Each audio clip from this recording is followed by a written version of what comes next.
Hello everyone and welcome back to my YouTube channel. If you're a returning subscriber, good for you. Okay, good for you for not losing hope. I'm proud of you. So basically, as you saw in the title, today I'm gonna be reading 4 of the most popular and hyped book talk books of all time. And I'm gonna be reading them and rating them and basically telling you if they're worth reading or not. And book talk is known to really hype certain books up, okay? And sometimes those books are actually worth the hype, but sometimes TikTok just kind of pushes it, okay? So today I just picked 4 of the most popular ones, and we'll see if they are actually worth the hype or not. So without further ado, I've always wanted to use this phrase. Let's get started. So the first book that I have read is Six of Crows by Leigh Bardugo. And this book is just... This book had me screaming, crying, throwing up, punching the walls at 2 a.m. in the morning, okay? Wigs were snatched, lives were changed. This book is definitely worth the hype.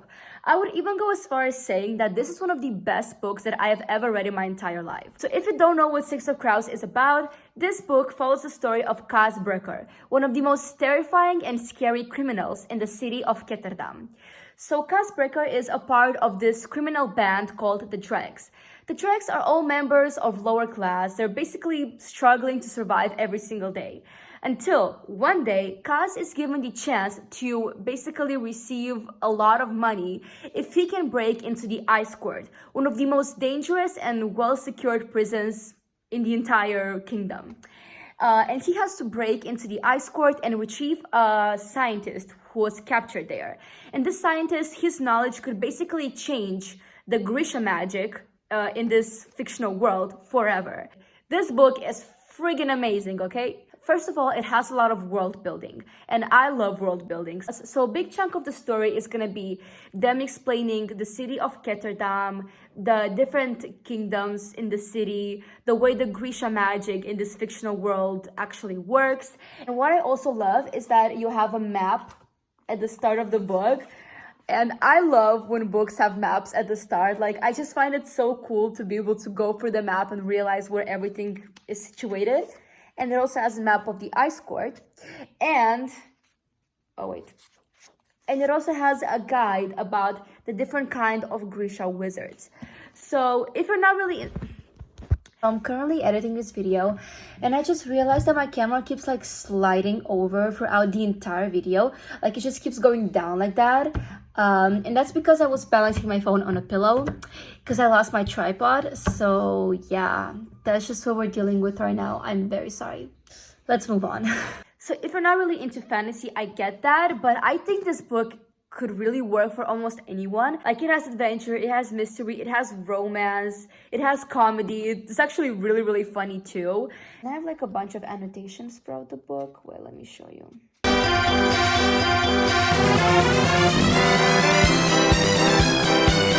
There's so many lines that I just underline or circle because they're so good.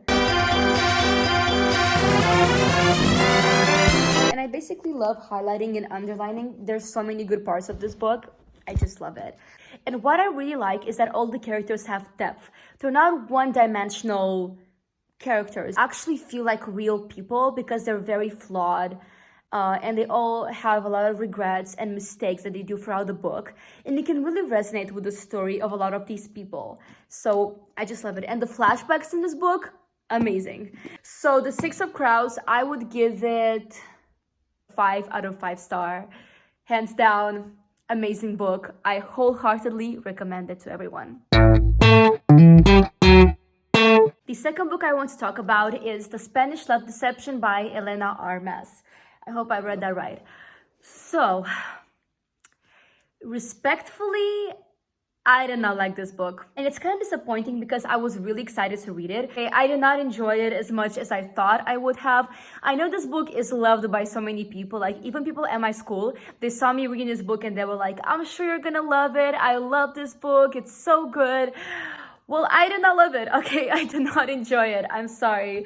It just wasn't really for me, okay? And my biggest issue with this book is that it claims to be an enemies to lovers, but the enemies part is very much non-existent, okay?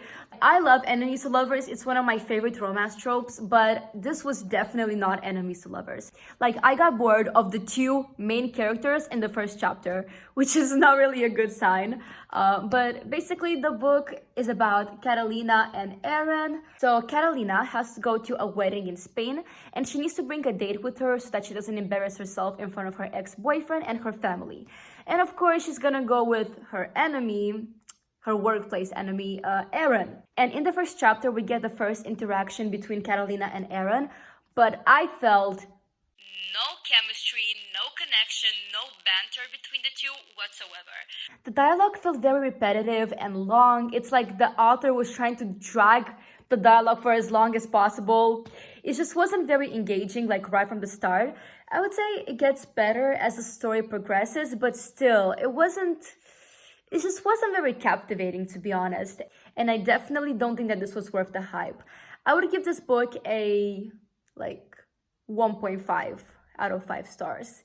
Yeah, it just wasn't really for me. Maybe other people loved it, but just didn't really work out for me. Let's move on.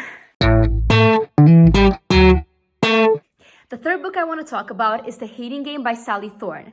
I don't have a physical copy of the book because I read it online.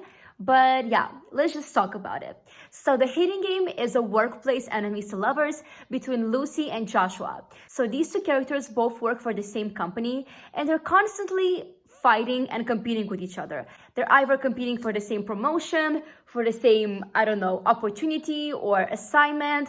They're just constantly fighting with each other. And what I love about this book is that the two main characters actually feel like enemies. Like from the start of the book, you feel the tension between them and you feel just how much they actually hate each other. However, I did not really like the second half of the book. Like after the two of them get together, everything is fine.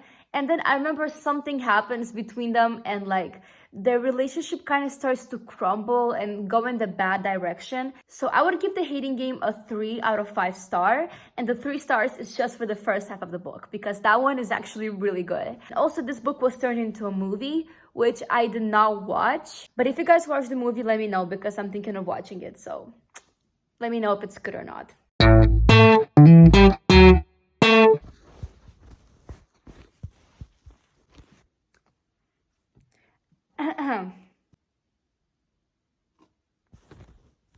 And the last book, the cherry on top, which I have saved for the very last. And it's definitely top 5 my favorite books of all time. It is The 7 Husbands of Evelyn Hugo by Taylor Jenkins Reid.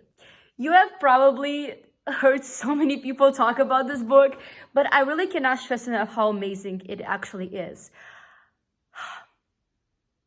Where do I even start? Okay, so this book tells the story of... So basically, this book tells the story of Evelyn Hugo, a world-famous actress at Hollywood who is finally retired at 70 or 80 years old and has agreed to sit down for an interview, which she has not done in decades. She's a very private person and doesn't like to share a lot about her life. And for the first time in a really long time, she finally agrees to answering the public's questions about her. And she picks Monique Grant as her interviewer. Monique Grant is a fairly new journalist at this company called Vivant. And everyone is confused, why did Evelyn pick specifically her to be the interviewer? But of course, it is explained later in the book. So they finally sit down to have this interview, but then Evelyn tells Monique that she actually wants to write a book with her. A book about her life, like a biography. Basically her entire story, how she came from being a poor girl living in Hell's Kitchen in New York to a famous actress at Hollywood, and all the challenges and misfortunes that she had to endure throughout her entire life to basically make it big. And the story is told through her 7 husbands, obviously the title of the book. But I wouldn't say that's the main focus of the book though. It's a very inspiring story, and Evelyn Hugo is, I think, one of the most deep characters that I've ever come across in literature. She is so flawed. She's a very flawed character and she does not want to hide it at all. Right from the start of the book, she tells Monique to not glorify her or idolize her as this perfect person, because she really is not. And she's very self-aware about it, which I really admire. The amount of courage and resilience that she shows throughout this book, the fact that she can come back from every single challenge better than before, is just truly incredible. I think this is like probably my most annotated book out of all of these four. Like, you can see my annotations here.